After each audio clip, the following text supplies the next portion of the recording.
Hi, everybody. Welcome to the Playhouse. If you grew up in the 80s, you know exactly who I'm doing an impression of. Ah. Oh, and that right there, that's more powerful than any leadership book on your shelf, and I can prove it. Ah.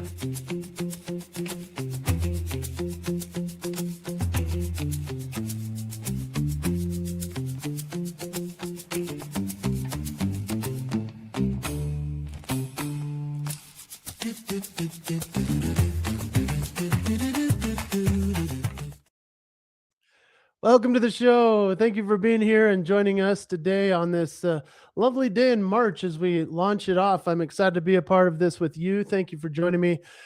Today, we're going to talk about the freedom of speech section, which is the promise of laughter. We'll do that first, and then we're going into the full story, the joke that changed everything. Then we'll roll into the from the news feed section, which is 4,000 people replaced, and the stock went up 22%. We'll then go into our faith and hope section, and that's the God who laughs. Then we'll talk Father Time, the dad on the train, and then the funny factory, where we'll talk about Punch the Monkey and the $20 stuffed animal that broke the internet all the way over in Japan. We'll wrap the whole segment up, this whole show up with Fitness Minute, the cold plunge lie, and what actually works, because as you may know, I'm a cold plunge guy. But I want to start off with, if we can, the freedom of speech. The promise of laughter is what we're going to talk to you today about. And I want to tell you about the worst keynote I almost gave. It was a corporate event, big room, big stakes. You know, I'm talking a ballroom full of executives, regional directors, sales leaders, people who had flown in from all over the country. The kind of event where the AV crew is wearing headsets. Someone has already told you 3 times backstage, stay on message, stay on time. I was backstage pacing, going over my notes. I remember thinking, okay, be serious, Jason. These are serious people. They need a serious message. Well, that was almost the biggest mistake of my career, because here's what I didn't know yet. What I had to learn the hard way in front of audiences of thousands was that laughter isn't a distraction from the message. Laughter is the message. And when someone laughs, truly laughs, their guard comes down, their chest opens up, something shifts inside of them, right? They became, for just a moment, completely present.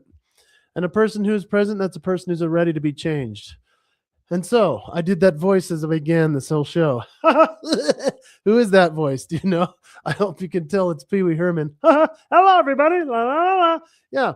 After a while, I wasn't really supposed to do that on stages because of some challenges he had with his reputation and some part of his career. But here's what I love doing that voice, because it does take people back. It makes them laugh. It makes them think. And I've been thinking a lot lately about what we have been taught to believe about serious people. We've been conditioned in boardrooms, churches, and schools to think that gravitas equals credibility, that the person with the furrowed brow and the PowerPoint deck is more trustworthy than the person who can make a room erupt with laughter. Yeah, we've been told subtly, sometimes loudly, that laughter is the enemy of professionalism. Joy is a reward we get after you've done the hard work, that you can be funny or respected, but not both. And I'm here to tell you, that's a lie. Think about the teachers who change your life. Think about the mentors and the coaches, the parents, the leaders who actually moved you. I'll bet you anything. I've done this exercise with hundreds of audiences. The people who shaped you most could make you laugh and think. It's a both game. They weren't one or the other. They're both, because humor isn't just entertainment. Humor is connection. Humor is trust. Humor is the door that opens before the truth can walk in. Think about that teacher. I talk all the time about Mrs. Hall, who changed my life. She, with that Welsh accent, who's singing in the hall? Every time she spoke, she made us smile. And she would laugh at what we would do. We'd say, well, what about this? And she'd go, that was her laugh. So I'm so grateful that she taught me, because she made us laugh and then she made us think. So this show today is not about being funnier at parties. It's not a comedy workshop. It's not a bunch of dad jokes. Well, I mean, there might be a few because I'm here. Hey, but this episode is about something that I believe with everything in me, and that is joy is a leadership superpower. That the ability to laugh at yourself, at the absurdity of the world, at the gap between what we expected and what actually showed up, it's not a soft skill. It is the hardest, rarest, most human skill there is. Yeah, I want to take you on a journey today. We're going to talk about a viral dad on a train, a baby monkey with a stuffed orangutan, the god who laughed first, and a tech billionaire who just replaced 4,000 human beings with software and called it progress. And we're going to ask the most important question of the moment, which I think in a world that is automating everything it can be, what is the one thing that cannot be automated? What's the one thing that remains irreplaceably, stubbornly, gloriously human? I'll tell you right now, it's this moment right here. You here with me, alive, feeling something. Whether you're watching this live and you want to throw in the chat that you're here with me, put it in the chat. I could only imagine if you had kids like, they're like, hey, my kids are calling me chat. Hey, chat. That's the promise of laughter.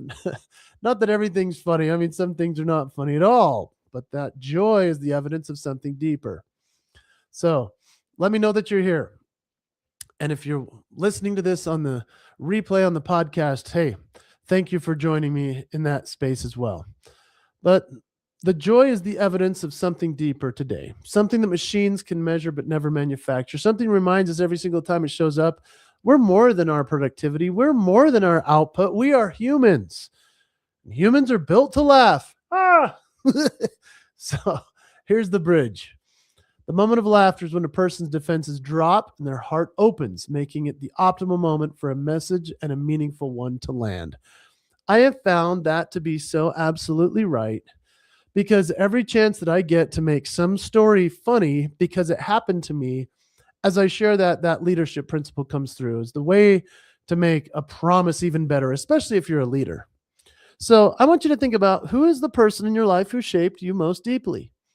I mean, you can make, and they can make you laugh, right? What does that tell you about the connection between humor and influence? Where in your professional life have you put on this serious costume? Because I know I've done this to seem more credible. And what did it cost you in genuine connection? When I went from entertainer guy to speaker guy, I really did put aside a lot of the humor and the characters, the costumes, because I thought I had to be serious. It was only when I integrated them back in a reasonable way that made sense to the message landing that everything really started to work. So don't just put it off. No, lean into what you are, who you are. It's your signature move. And if laughter is the door before the truth walks in, what truths have you been keeping out by refusing to let yourself or the people around you laugh? As we wrap up this opening monologue and segment of freedom of speech, if you will, joy isn't a break from the message. Joy is the message. Okay. We heard you loud and clear, Mr. Hewlett. And you know what? You were right. We're dropping the Perfection Act. Authentic leadership demands the truth after all. So we retired the superhero costumes. I really liked my flawless jawline, honestly. Pretending to be perfect is just exhausting, even for an AI guy. Great leaders lead with the truth. They drop the performance, and they let themselves look a little human. Jason, you said a joke changes everything. Take us into that ballroom. What happens when the mask finally comes off?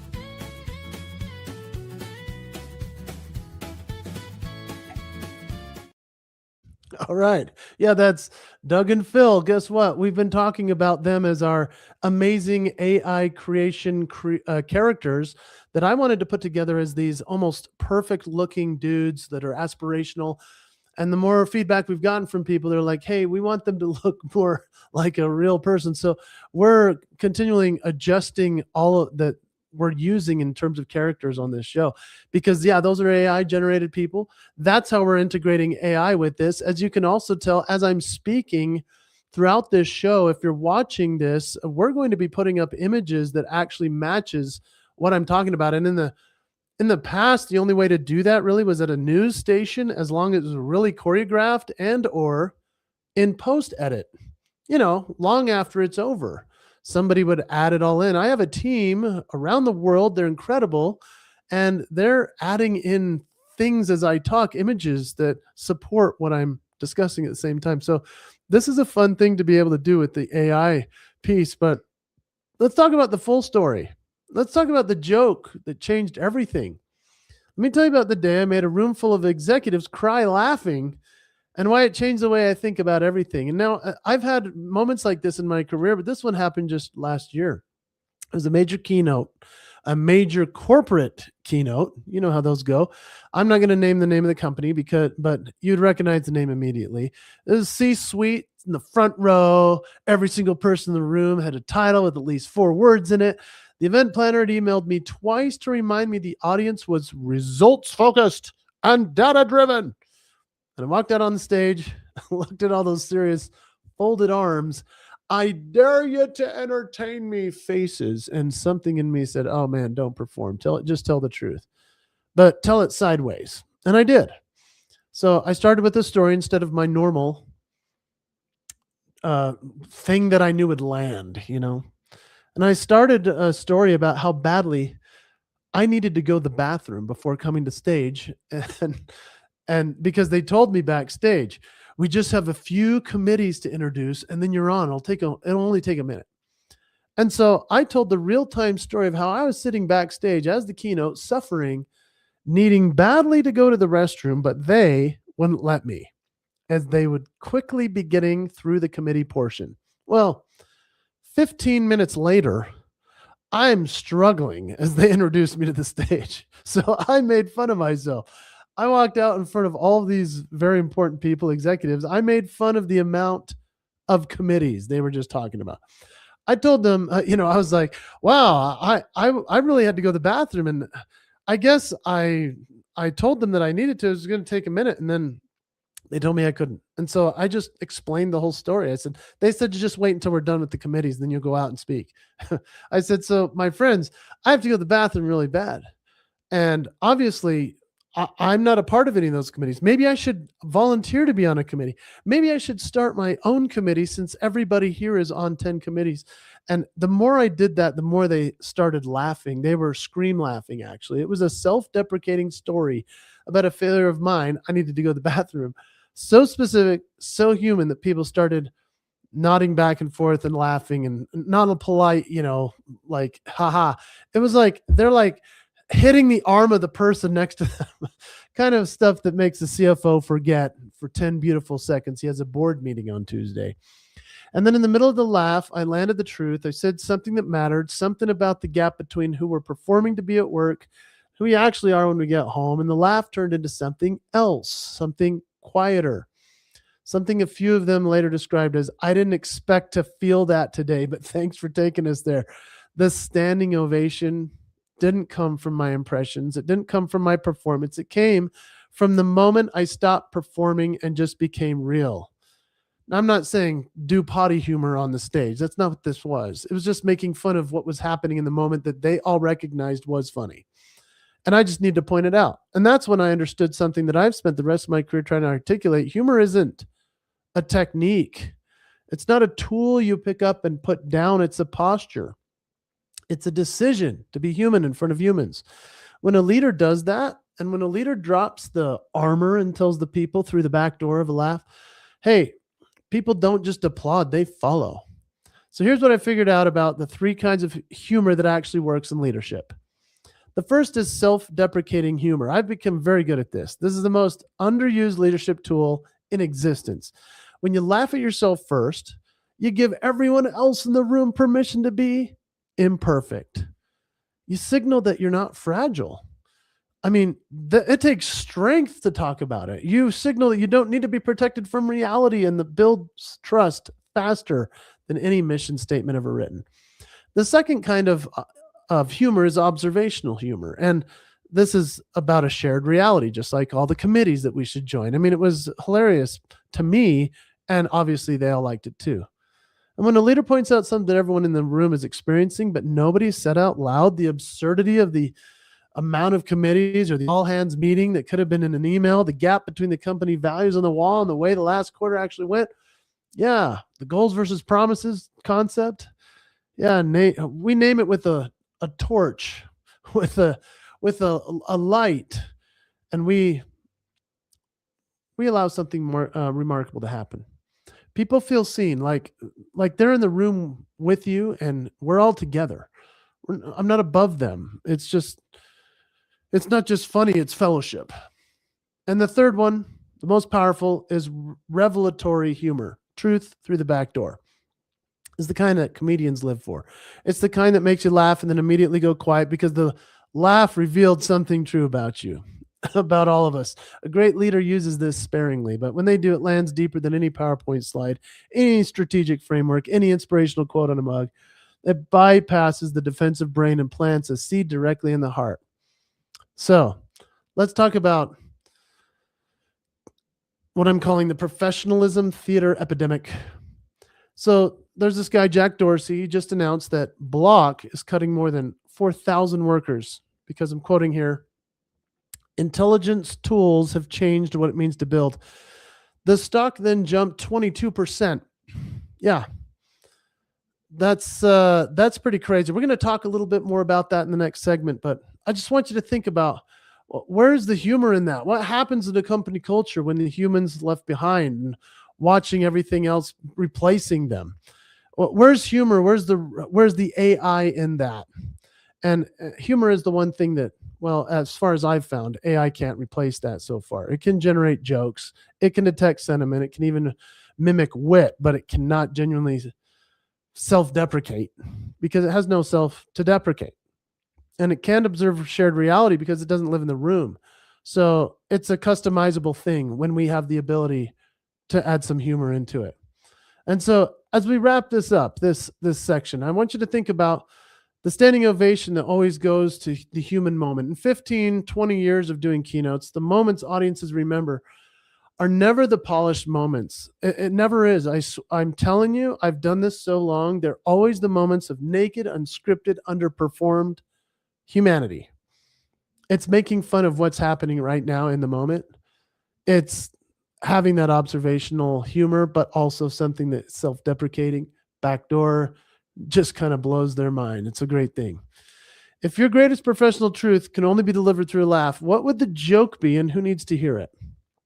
As we wrap up this section, the world out there is replacing people with machines and calling it efficiency. Okay, this next topic is slightly awkward for us.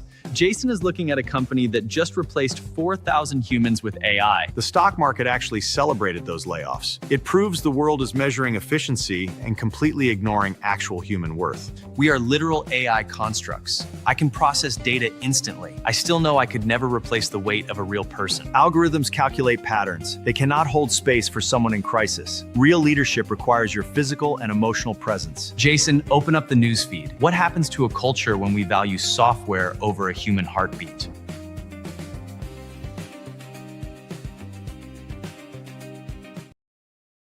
From the news feed, thank you to Doug and Phil. That's a cool setup because, yeah, we've already mentioned it a little bit in this monologue prior, but let's talk about what just happened at Block because it tells us something important about the world we're living in. Jack Dorsey's company, Block, they process payments, they make Square, they run Cash App. They just laid off, listen to this, more than 4,000 people.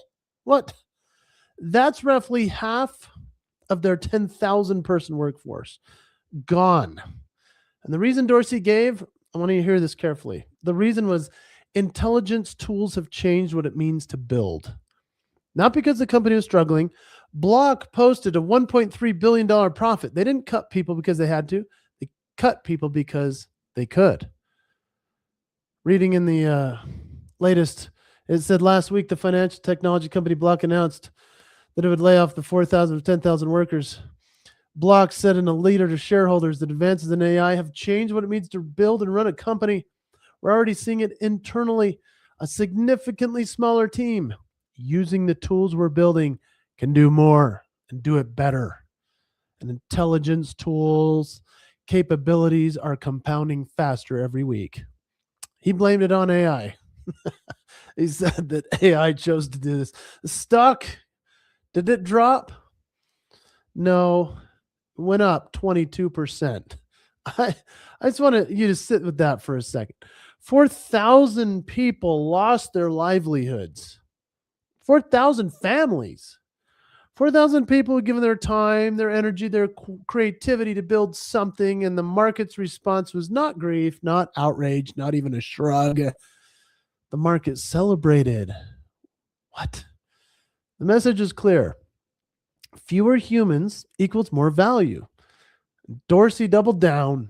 He publicly warned other companies that they're late to make similar cuts, as if the elimination of workers is a race and the winners are the ones who finish first. My goodness, what is going on?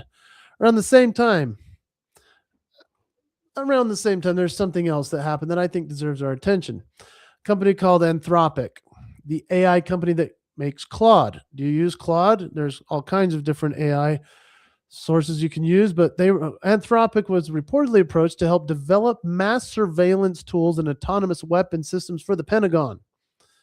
Now, I'm all for the Pentagon. I'm all for the government. I'm all for, freedom of protecting ourselves. And Anthropic said no to the Pentagon. And I want to acknowledge that because it matters. In a world where the pressure to monetize AI as fast as possible is enormous, a company actually stood there and said, there are things we will not build no matter what we're offered. That's a promise. A different kind of promise than the one the market rewarded at Block. What I read just now, though, in the news is that Anthropic is back in negotiation with the Pentagon to possibly make it happen. Oh, man. Well, with parameters. Okay, we'll see what unfolds. Here's the question I keep coming back to. What is the most valuable thing a person brings to work? I mean, it's not their processing speed. A machine beats you there. It's not memory. Cloud has more. It's not your ability to analyze patterns in massive data sets. An algorithm wins by a mile. But here's what a human brings that no system can replicate. Presence. Yeah. The weight of a person in a room. The warmth of a voice that has known loss. The specific way that one human being sees another and communicates without even a single word. I know what this costs you, and I'm here. So we're in a moment where the world's loudest voices are telling us that productivity is the measure of a person. Efficiency is the highest virtue. That if a machine can do your job better than you can, then maybe, just maybe, your job wasn't that important to begin with. Oh man, I'm telling you with everything in me that this is not just economically short-sighted. It is spiritually catastrophic. Because a world that only values what can be measured will eventually find that it has measured away everything that made it worth living in. Your presence is not a productivity metric. The way you show up for someone in a crisis, the way you remember that today is a hard day for a team member, even when she didn't say why. The way you tell a story that makes a room feel less alone, and the way you sit with someone in silence, and that silence is not empty, it's full. These are not inefficiencies. These are the whole point. These are what the machines are trying to replicate and cannot. Your irreplaceability is not what you produce. It is in who you are when you walk in the room. The world out there is making its promises: growth, efficiency, scale, progress, and some of these promises will be kept. The machines are real. Displacement's real. The pressure on human value is real and accelerating. I mean, even today, I'm sick. I'll be honest with you. In terms of sickness, I'm saying, like, I have a runny nose, I have a cough. You might hear it in my voice. I'm going to get over it. It's okay. It's just a quick thing. The weather's changing, blah, blah, blah. And, maybe that makes me more vulnerable to having something replace me, But I want you to hold a different promise and hold it in front of you today. Not the promise of the stock market, not the promise of the quarterly report, but the promise that a human life fully lived, whether you feel good or not, fully present, fully connected, it's worth more than any algorithm can calculate. It's a promise the world cannot make, but we can make it to each other. So how does it sit with you as we wrap this up? 4,000 people lost their jobs during a $1.3 billion profit year, and the stock market celebrated. Does your reaction tell you anything about what you actually believe about human value? If your current role were fully automated tomorrow, What would be lost that the machine could not replace? And if the answer feels thin, what does that mean for how you're showing up? Where in your own life are you treating people, your team, your family, your colleagues as productivity units rather than irreplaceable humans? What promise are you making to the people in your life about their worth? Is it the market's promise? You're valuable as long as you're useful, or something more durable than that? As we wrap, there's a difference between the promises the world makes and the promises God keeps. The world sells you efficiency and predictable outcomes. Human life demands something much harder. You have to navigate faith. I am jealous, honestly. If I ask a question and get silence, the Wi-Fi is down. For humans, that is just called prayer. It takes serious discipline to sit in that silence. Treating prayer like a panicked worry session completely misses the point. Sometimes a promise is so wild, you just have to laugh out loud. That proves you are actually starting to believe it. Jason, let's talk about holding on to impossible promises. Tell us the story about the God who laughs.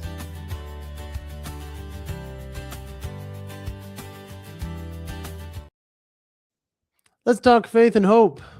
The God who laughs. Yeah, good setup, guys. I want to talk about Sarah, if I may. And easily the most famous Sarah the world has ever known. Even more popular than the 80s song by Jefferson Starship. Sarah, Sarah, storms are brewing in your eyes. No, not a modern Sarah. I'm talking about Sarah from Genesis, Abraham's wife. The woman who at 90 years old overheard a conversation between her husband and three visitors, one considered as the Lord, who told him that within a year, his wife would bear a son. What did Sarah do? Do you remember? She laughed. Yeah, it says it in Genesis 18:12 through 14. I'll read it for you. Therefore, Sarah laughed within herself. So she didn't audibly laugh. She laughed within herself, saying, after I'm waxed old, shall I have pleasure? My Lord being old also? The Lord said unto Abraham, wherefore did Sarah laugh, saying, shall I of a surety bear a child which am old? Is anything too hard for the Lord? The main question here is, 1, is anything too hard for the Lord? 2, here's what gets me every time I read that story. God didn't rebuke the laugh. He named it. The child was called Isaac. You know what Isaac means in Hebrew? It means he laughs. The promise of God arrived wrapped in the things Sarah did when she first heard it was possible. Joy was not a response to the miracle. Joy was baked into the name of the miracle itself, which means that before the promise was fulfilled, before a single diaper was changed or a lullaby was sung, God had already said, this is going to be funny. This is going to be the kind of thing people tell for thousands of years because it's too good to be true. It happened anyway. I think we've done a disservice to the idea of prayer by removing joy from it. I think about my prayers. Have you ever laughed in a prayer? Have you ever gotten to a place of emotion outside of maybe weeping only? I mean, laughing in a prayer is an interesting concept, right? It's not to say that's sacrilegious. It's to say, are we having a conversation with our God?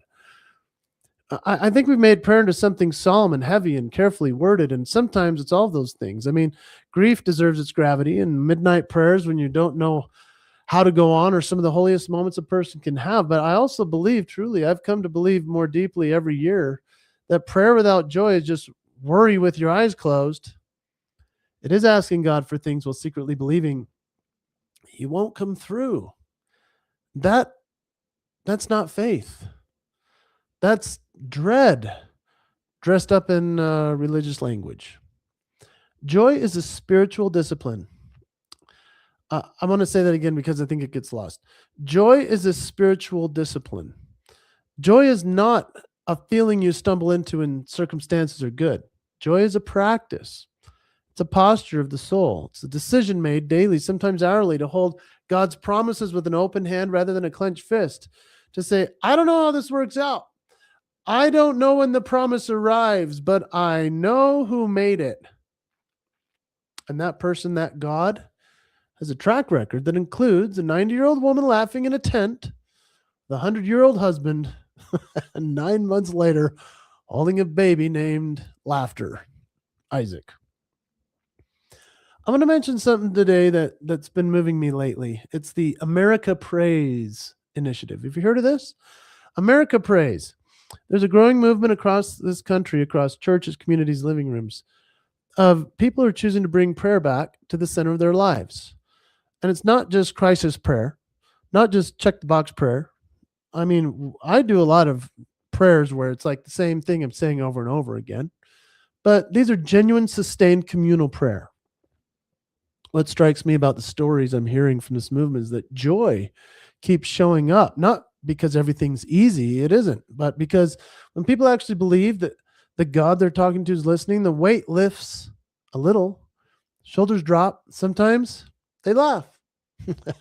Because the gap between what they're afraid of and what they're being promised is so absurd that laughter is the only honest response. How about this? A stuttering man leads a nation out of slavery. Remember, Moses had that going on. A shepherd boy with 5 stones takes down a giant, David and Goliath. A carpenter's son changes the entire course of human history. Son of God, Jesus Christ, carpenter. None of these make logical sense. All of them are on paper ridiculous if you think about it, but I think it's intentional. I think God loves the laugh of impossibility. The moment we say that can't happen right before it does, because it makes the gratitude richer. It makes the story better. It makes the name of the miracle mean something. I love those stories. I believe that those were prophets. I believe that Jesus is the Savior of the world. And so if you're in a season where the promises feel impossible, I get it. I mean, I've been there. And as you think about the gap between where you are and where you've been told that you're going can look like a comedy of errors. It can look absurd. But I want you to just think for a minute about Sarah and Abraham and their son Isaac. That was essentially an impossible situation that happened. With all that we're going through right now in the world, and as of today, it is what? March 5th. March 5th. And yeah, we go live every Thursday at 3 p.m. on Mountain Time, and we're on YouTube, and we're linking up to LinkedIn and other platforms. But today's Thursday, March 5th, 2026. This last weekend, essentially a war began. Iran, the U.S., Israel. This is trying stuff. This is scary stuff. And with all that's happening in the world right now, we need the joy of laughter. And yeah, we also need the calm within the storm. And here's a story you may not know, but it's become extra popular of recent because musicals are now being made about it. And it's beautiful. It's a beautiful story. It's this story of this song, It Is Well With My Soul. It was written in 1873 by Horatio Spafford. He was a Chicago lawyer who lost his 4 daughters in a tragic shipwreck after previously losing his son and his fortune in the 1871 Great Chicago Fire. So the story goes like this, that he was doing great businessman, successful Christian lawyer, real estate investor. You remember the Great Chicago Fire you've heard of before? Well, his son, who was 4, in 1870, died of scarlet fever, right? And then the fire in 1871 hit. The Great Chicago Fire destroyed the whole financial fortune of this man, Horatio Spafford. Spafford planned a trip to Europe to see if he could get his business going there too, but some of his business held him back in the United States. So he sent his wife and 4 daughters to go ahead. And on November 22nd, 1873, their ship collided with another vessel and it sank in 12 minutes. Anna Spafford, his wife, survived and sent a telegram from Wales with the heartbreaking message, 2 words, saved alone. So she's the only one that survived this. Now, Horatio gets on a ship to go and meet his wife in Europe. And the captain told Spafford that they were passing over the very spot where his daughters had died.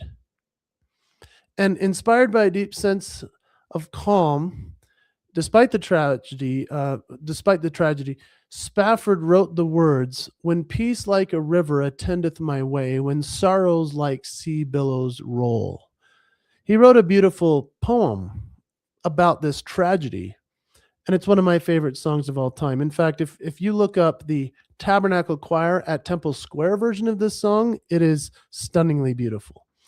I want to sing it for you, though. I'm going to sing just the first verse and the last verse, if that's okay. Just a cappella, because this brings peace to my soul while we're going through hard things. Think about Horatio and his family, his daughters, his son whom he lost prior, and the faith and the power within these words. It goes, "When peace like a river attendeth my way, when sorrows like sea billows roll, whatever my lot, thou hast taught me to say, it is well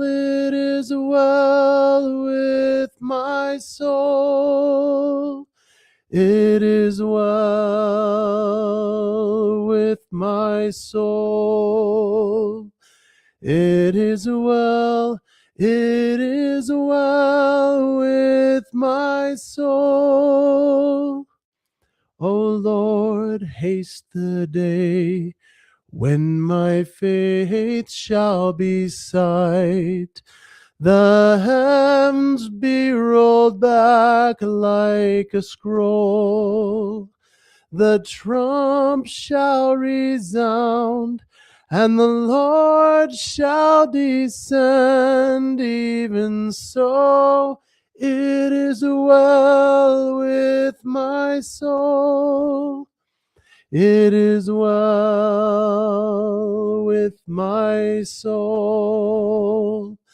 It is well with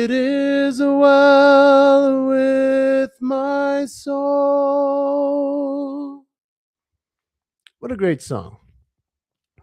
I appreciate being able to sing it here. It was set to music by composer Philip Bliss in 1876.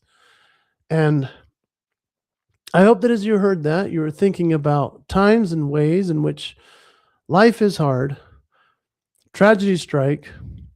Is there a way to bring spirit and calm and laughter in this turbulent time? And when you pray, you're bringing God, your honest self, and a hymn is a prayer. Including the absurdity, the doubt, the exhausted laugh at 2 a.m., wherever you might feel and be. Or are you only bringing the version of yourself you think God wants to see? I just appreciate getting to sing to you, and I hope that that's brought you a smile today. And I hope that you know that it is well with your soul when you include God and Christ in your life.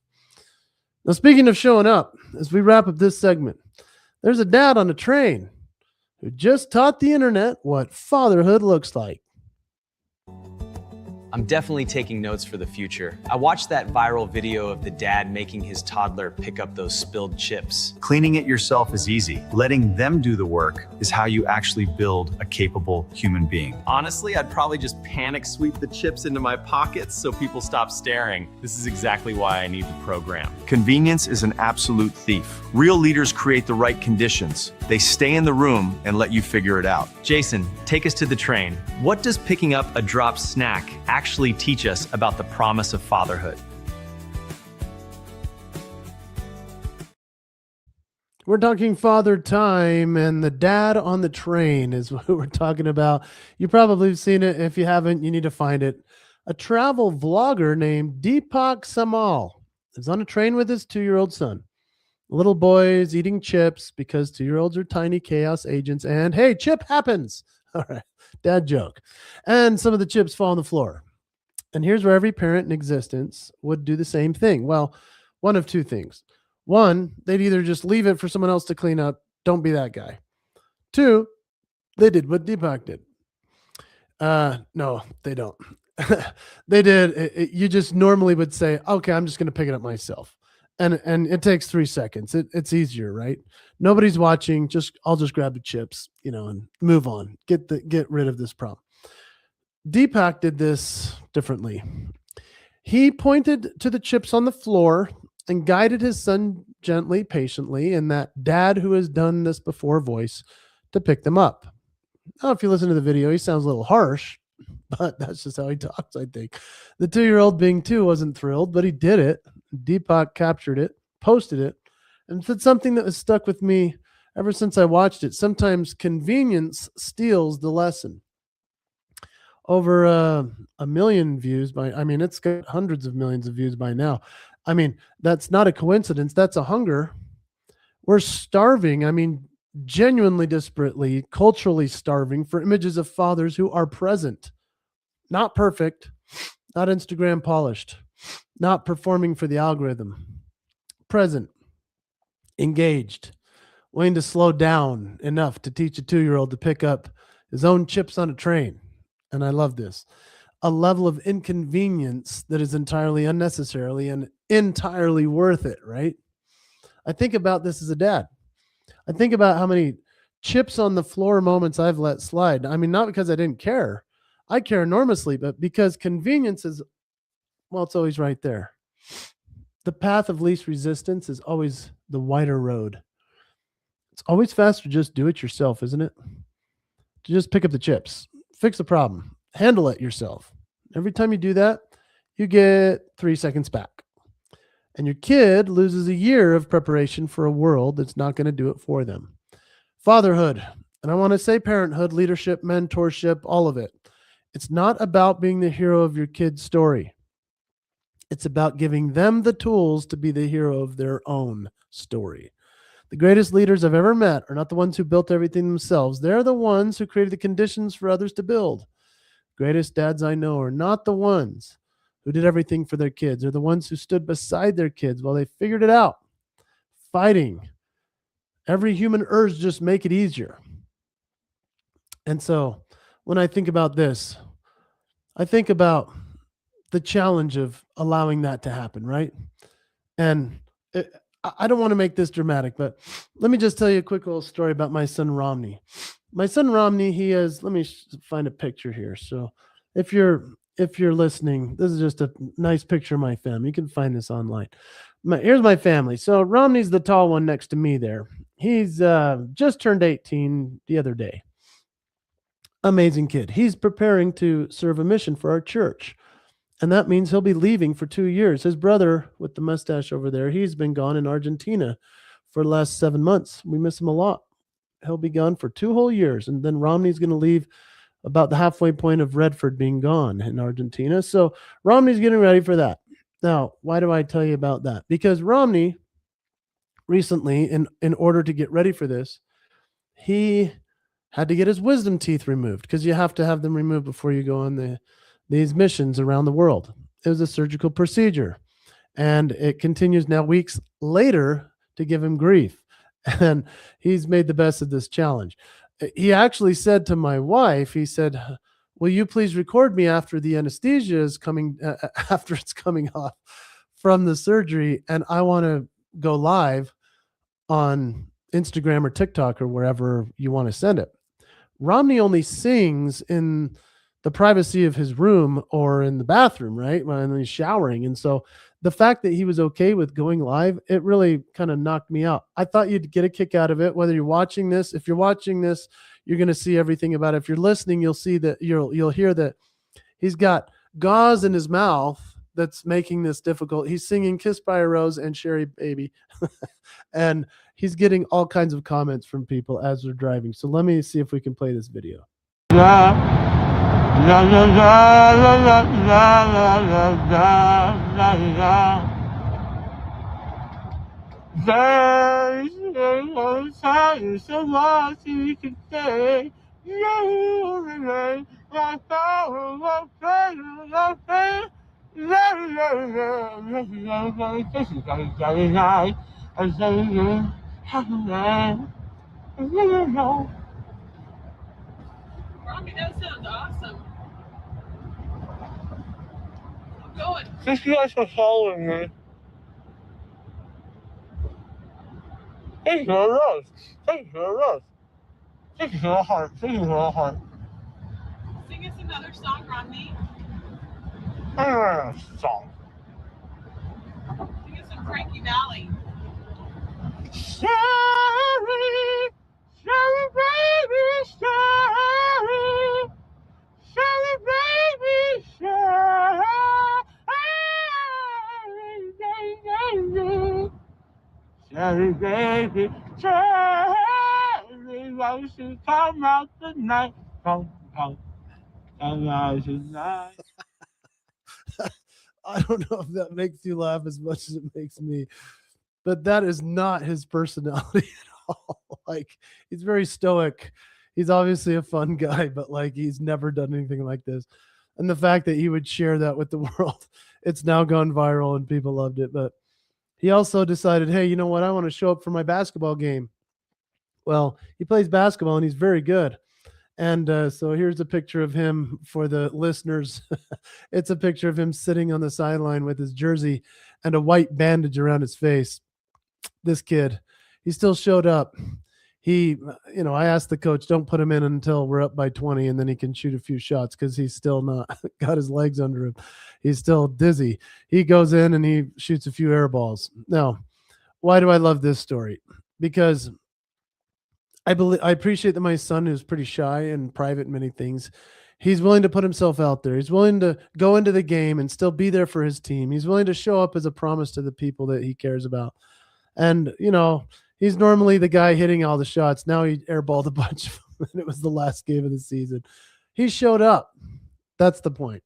He went for it. He's becoming a man. Pretty soon he'll be leaving somewhere in some distant land in the world. I don't know where he's going to go on his mission, but I'm so proud of him. And as a dad, as a father time, as we wrap this segment, I just have to say, I'm so proud of him. And I'm grateful for the lessons that dads around the world have taught me with the picking up of the chips. That's awesome.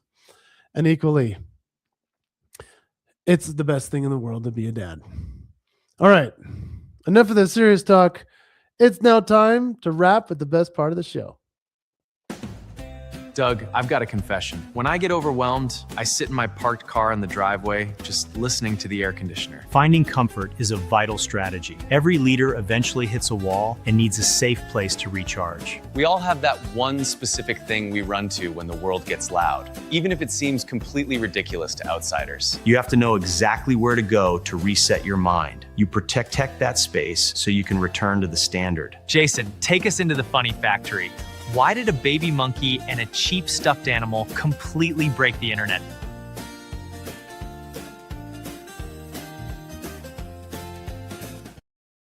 Welcome to the Funny Factory. Yeah, the Punch the Monkey. Have you heard of this? I'm going to tell you about Punch. He's a baby macaw, I guess you'd say it, or macaque. I don't know how you say it, but he's a baby monkey at the zoo in Japan. And Punch's life started out rough. He was rejected by his mother, which in the monkey world is about as hard as a start as you can have. And he was abandoned alone. The other monkeys in the enclosure weren't exactly rolling out the welcome mat. So the zookeepers, being the beautiful humans they are, went to IKEA. And for $20, they bought Punch, a stuffed orangutan, not a companion. No, I mean, not a real companion, a stuffed toy, $20 from IKEA. Yeah, there's a little picture of you guys are funny. This is my team doing this right now. They're showing the monkey running around with the orangutan stuffed toy. I love it.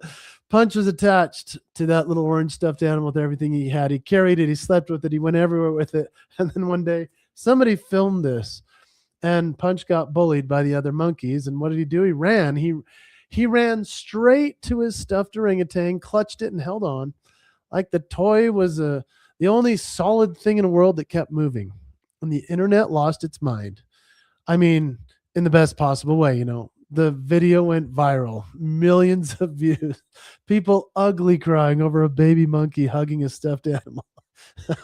IKEA sold out of that specific orangutan worldwide, and people are buying them for $200 on eBay. I mean, they were on news segments. There are tribute posts. Grown adults are ordering $200 stuffed toys from Sweden because a rejected little monkey needed a friend. It broke something open in all of us. And here's what I think is actually happening in this viral moment.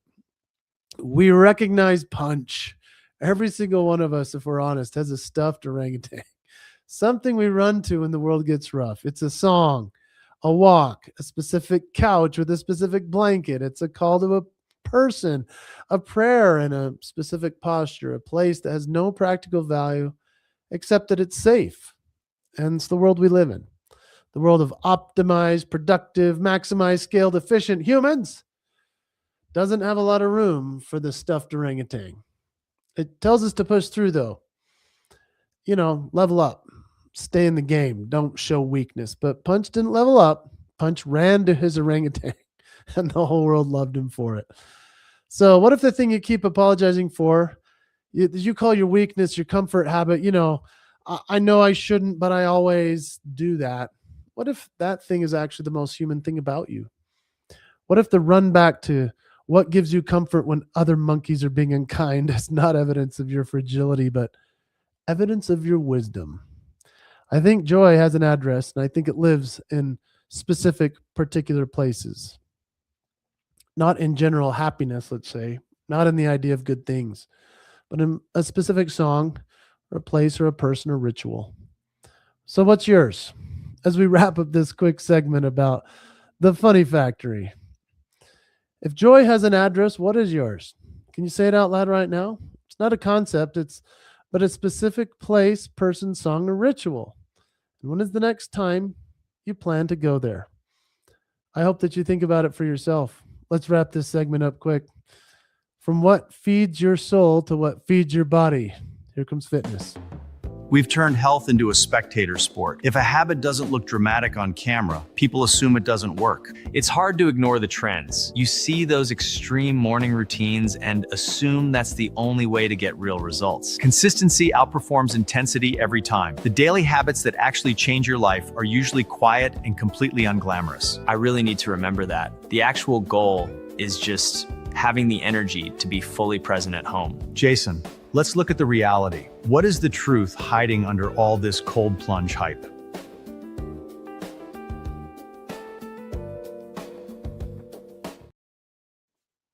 As we bring you to the final segment of the show today, the fitness minute, the cold plunge lie. Let me tell you what social media would have you believe about health. You need a cold plunge.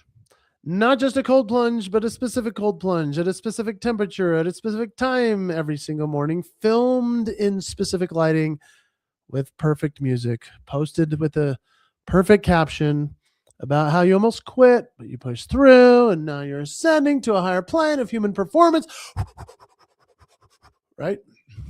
Bonus points if you're shirtless. Hey. Extra bonus points if you tag a supplement company. Hey. The cold plunge trend is up, and I'm not making this number up, 2,550%. It's not a typo. 250%. That's crazy. And listen, I'm not here to be the guy who hates on cold plunges. Trust me. If you've followed me at all, you know I own the nicest cold plunge on the market. I get in it essentially every single night, and when I don't, I'm miserable. And cold plunge works for me. But I do the cold plunge at night after a long sauna sweat session. All this by myself. I'm not posting it online. I don't do that as a thing. It's my ritual before bed. It works for me. So I'm not hating on it. But if you do cold plunge and they work for you, generally, it's good for you. But I believe the research has some real benefits for inflammation and recovery. But here's what I want to say about the cold plunge as a cultural moment. We've taken the most dramatic, most photogenic, most punishing version of health, and it's hard to do. That version that makes the best content, and we have made it to the symbol of what it means to take care of yourself. And in doing so, we have quietly, subtly made the ordinary things feel insufficient. The data is not complicated. It has not changed in decades. The most consistently, reliably health-promoting behavior available to every human being, regardless of income, regardless of location or equipment. You ready for it? Walking. Yeah. Moving your body. Getting your blood flowing. Ice plunge is great. Cold plunge is awesome.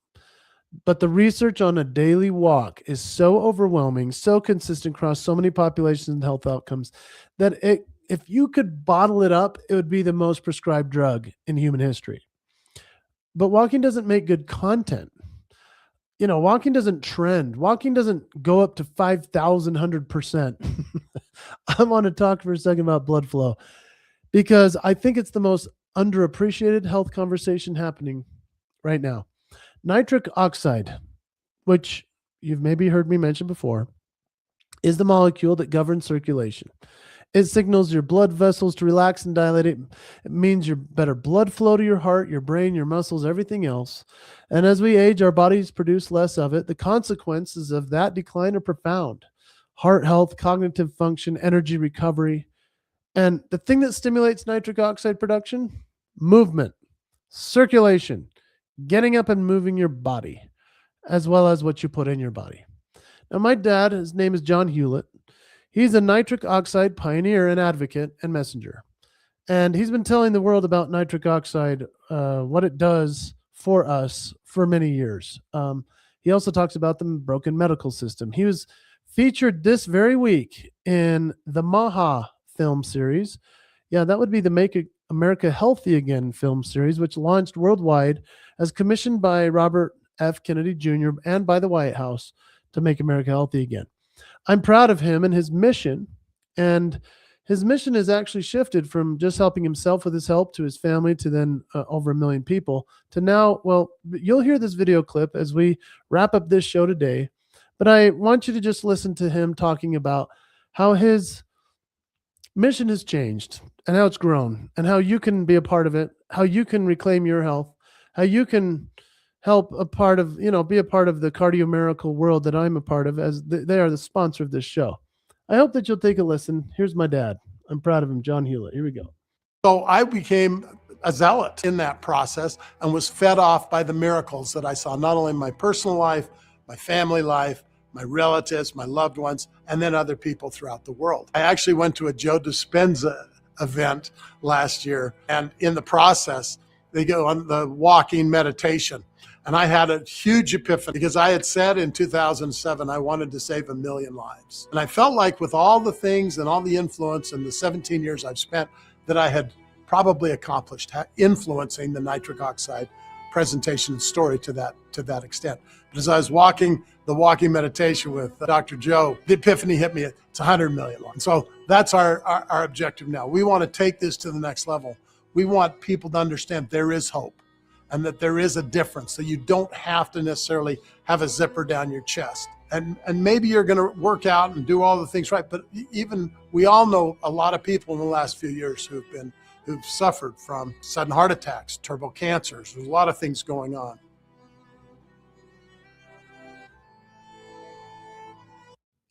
Awesome. So if you go to mahafilms.com, check it out. It's an incredible series. It's many, many hours of some of the top professionals in nutrition, health, science, etc., exposing the reality of the challenges that's going on.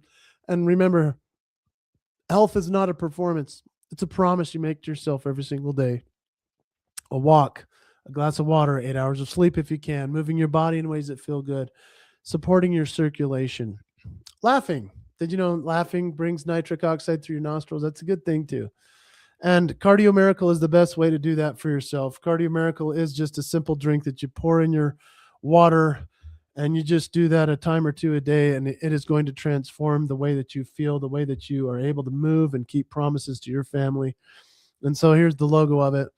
I'm the president of the company. My dad's the founder. My brother's the VP. We've got an incredible team. We've got product ready to go if you're ever interested. And I hope that you will support it, because not only is it great for yourself, but it's great for the people that you love, those that are suffering from lack of circulation. Maybe they have blood flow issues or even cognitive, that we've got science regarding the PTSD and how much it helps with all of those different things. So go, if you want to do the QR code that we're showing on the screen, if you're listening to this, just go to cardiomiracle.com. But I would love for you to reclaim your health. This is your chance. And in this world, don't just take a cold plunge and then eat it at some unhealthy place. Give yourself the love it needs. Give yourself Cardio Miracle. I appreciate them sponsoring the show, and I appreciate you being here today. I hope that as I've delivered to you, that you feel that we've kept the promise. Thank you for joining us, and we'll see you next week at 3 p.m. on Thursdays every week. We go live with the Jason Hewlett Show. Thanks for joining us.